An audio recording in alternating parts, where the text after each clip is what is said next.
So outreach will enable you to bring some of those services that women cannot access in their communities to them.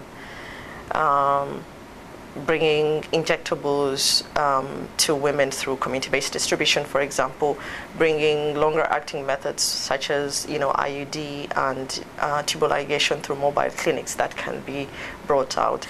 Programs that tend to be more focused on community-based distribution tend to be coined as condom pills, programs that provide pills and condoms. And, very often, I think that and this is something that I use when I'm training our staff.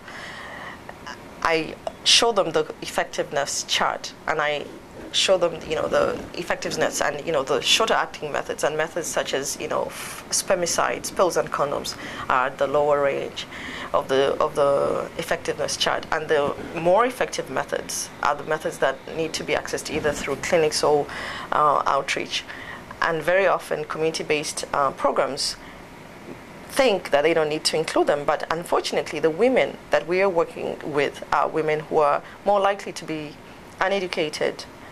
They're very busy, they don't have access to the information, and they probably don't even understand, most of the time don't even understand how the methods work. You need to include in your range of methods that enable women not to have to rely on a daily intake, something that sort of frees her time so that she can devote her time to other things. And that's why methods such as injectables are so popular, because women just don't have to think about it. They go to a clinic, or they get their injectable every 3 months, and so they have to worry about it 4 times a year, and that's it. They don't have to worry about it every single day. Community-based distribution of injectables is actually something that has been around for a long time in Asia. We know that for about 30 years been done in Asia, in Latin America. In Africa, not so much, because the need is there, but the fear is that community health workers wouldn't be able to provide that type of service. So we were lucky enough to be able to partner in Uganda, where we already had a mature community-based program, and where we had trained community health workers to distribute pills, condoms, and make referrals to health centers. And so within that program, we partnered with Family Health International and tested out. We trained community health workers to be able to provide injectable contraception. And this was done as an operations research study, and we compared clients who had received the injectables from the community health workers with those who had received them from the clinics. And we were able to,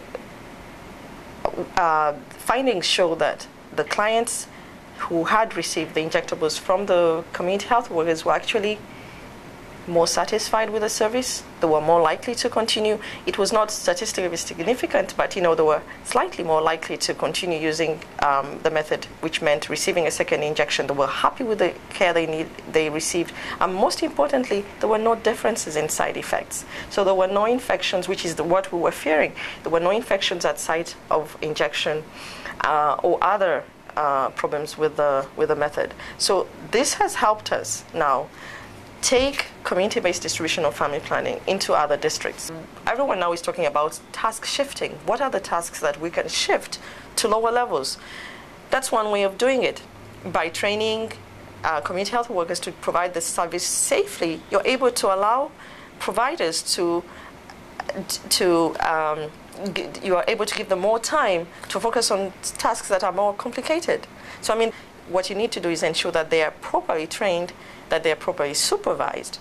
And in Uganda, for example, they receive auto-disable syringes that they can't use again. That's one way of preventing them from reusing the syringe, and also supervising them. So really, in Uganda, they have to spend 1 week in the hospital where they have been trained. Then they spend another week in the health center that they're linked to, so that the health center staff are confident that they're going to be able to do it safely in the community. And so you build that relationship between the community health worker and the providers in the health facility, so that they can trust each other, and that they know that they are confident that the community health worker will be able to do it safely.